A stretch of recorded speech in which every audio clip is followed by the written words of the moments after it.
In Dubai, a city of silent secrets and golden illusions, power is not always held by the richest. Sometimes, it lies with the one who knows everyone's darkest sins. Tariq al-Nasser was known as the divorce lawyer who saved women. At 38, this Syrian attorney built his empire in DIFC, representing the wives of Dubai's most powerful men: sheikhs, real estate tycoons, oil magnates, and hidden billionaires. To the world, he was their savior. Fluent in Khaliji Arabic, tailored navy suits hugging his slender frame, eyes sharp behind thin black glasses, he smiled politely in Majlis gatherings, bowing slightly in respect to Emirati elders. Women felt safe with him. Men dismissed him as just another Syrian expat lawyer scraping for Gulf money. But behind that polished exterior was a mind fueled by resentment. As a child in Homs, Tariq watched his father beaten by military officers for refusing bribes. His mother sold her gold bracelets to buy his law books.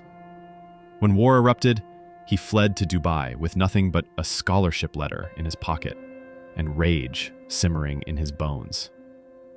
He rose quickly, first as a legal researcher, then junior associate, then partner. But money could never silence his humiliation. Every time a Gulf businessman called him Ibn il-Surya with disdain, the rage grew stronger.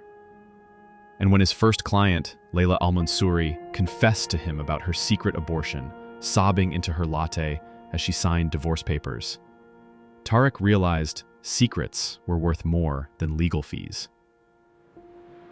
Tonight on Dark Dubai Diaries, we reveal the chilling fictional tale of how Dubai's most trusted divorce lawyer became its silent blackmailer, and how secrets, no matter how hidden, always bury their keeper in the end. After Layla al-Mansouri's divorce was finalized, Tariq felt a quiet satisfaction. Her husband had been brutal, an Emirati banker who beat her for disobedience, who locked her out on the balcony during arguments, who humiliated her in front of their children. Tariq fought ruthlessly in court, securing her full child custody, monthly alimony, and half their downtown apartment. Layla wept in gratitude during their final meeting, trembling as she confided, "There is something else, Tariq. Please, this is just between us. Before my son was born, I had an abortion. He didn't know. He would kill me if he knew." She whispered this with tears streaming down her face, clutching her Hermes handbag like a lifeline. Tariq nodded solemnly, promising confidentiality under attorney-client privilege. But that night, as he poured black Arabic coffee alone in his Marina apartment, he replayed her words in his mind. He thought of the unpaid taxes on his clinic, the silent contempt of Gulf men who laughed when he drove his scratched Camry to court, the casual humiliations he swallowed every day. At 3:14 a.m., Tariq created an anonymous email account. He typed, "We know your abortion secret. Pay 500,000 dirhams to this account within 48 hours, or your ex-husband and family will know." The next morning, 500,000 dirhams arrived. Tariq sat staring at his laptop, chest heaving with adrenaline. Fear, he realized, was worth far more than any legal fee. Within months, he refined his method. He began recording client meetings discreetly, bought hidden cameras shaped like pens and desk clocks, hired IT freelancers to create untraceable accounts, studied each client's life to calculate the maximum they would pay, without question. He told himself he was only taking what he deserved, a fee for his silence, a tax for their secrets. Some clients paid him from hidden accounts in Bahrain. Some sold heirloom jewelry their mothers gifted them on wedding days. Some asked family for emergency charity donations. Each woman left his office thinking Tariq was her savior. Each woman later cried alone in her bedroom as they wired him their dignity. At night, he sat on his balcony overlooking Marina's glittering towers, smoking bitter Syrian tobacco. He thought, "They think power is in money. Power is in fear. Power is in secrets." He no longer saw himself as a lawyer. He was a king ruling a silent empire built from Dubai's dirtiest confessions. Emerald green eyes and porcelain skin. On Instagram, she was known for modest fashion reels and Quranic quotes about patience and gratitude. But in Tariq's office, she trembled with fear as she confessed her truth. She was married, secretly, to a Saudi businessman, a man nearly twice her age. The marriage was arranged discreetly through family, formalized in Riyadh, then hidden as she continued her influencer career in Dubai. But Noura had fallen in love with someone else, a British expat she met during a shoot at Atlantis. In Tarek's office, her tears fell silently onto his leather desk pad. "I can't do this anymore. I want a divorce. He'll destroy me if he finds out about my affair. Please help me." Tarek filed her divorce discreetly through private channels. Months later, after her freedom was finalized, Noura received an anonymous email. "We know about your affair. Pay 1 million dirhams to this account or your ex-husband will know everything." She borrowed money from the very man she had betrayed her husband for. When he discovered the truth, he left her, disgusted by her desperation. Noura wired Tarek the money, deleting her Instagram for months to escape the whispers. Then there was Salim al-Hashmi, a 52-year-old Omani billionaire with properties across Dubai, Muscat, and London. When his wife Zaina filed for divorce, Tarek represented her with brilliance. In private negotiations, Salim broke down, begging Tarek to keep his hidden life off court records. His mistress in Egypt, his children born out of wedlock, the properties purchased under shell companies. Tarek pretended to sympathize. He poured mint tea, nodded solemnly, and said, "Your secrets are safe with me, ya Ustad." But weeks after the divorce settlement was finalized, Salim received an anonymous threat.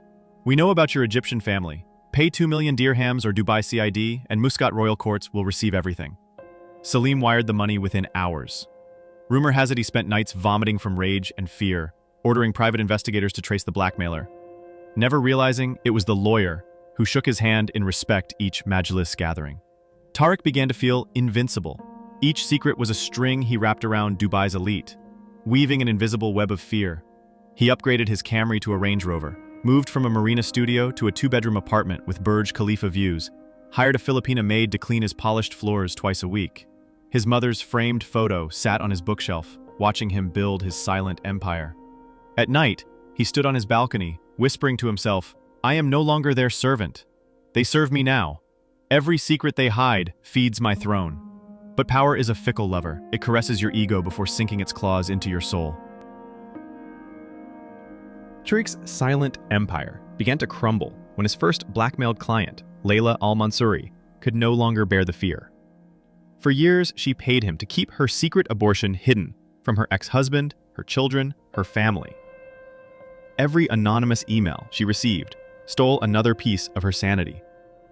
One quiet Thursday morning, her housemaid found her unresponsive in her Jumeirah villa bedroom, an empty bottle of sleeping pills on her bedside table. Her final note was written on perfumed stationery. "I cannot live with this fear anymore. Please forgive me." Dubai police initially closed the case as suicide, driven by depression. But her brother, a senior official in Abu Dhabi municipality, refused to let it end there. He accessed her phone records, finding the anonymous threats she never shared with her family. Within days, Dubai CID launched a full investigation, led by Officer Hani al-Bastaki, known for unraveling cybercrime and blackmail syndicates. They traced IP addresses, bank account transactions, and encrypted emails. Each breadcrumb led them closer to Tariq. On a humid September dawn, CID raided his DIFC office. Officers in plainclothes entered quietly before staff arrived, sealing the glass doors with yellow crime scene tape. Inside his hidden safe, they found hard drives containing files on over 400 women. Divorce documents, hidden confessions, signed NDAs, bank statements, intimate photos, secret abortion records. Women married to royals, women running multi-million dirham businesses, women with hidden children, hidden affairs, hidden lives. Dubai society erupted in whispers. Did he have files on Miriam too? What if my name is there? He ruined lives, but he knew all their sins. Tariq was arrested at his marina apartment, dragged out in his gray sweatpants and t-shirt, hair messy, eyes bloodshot.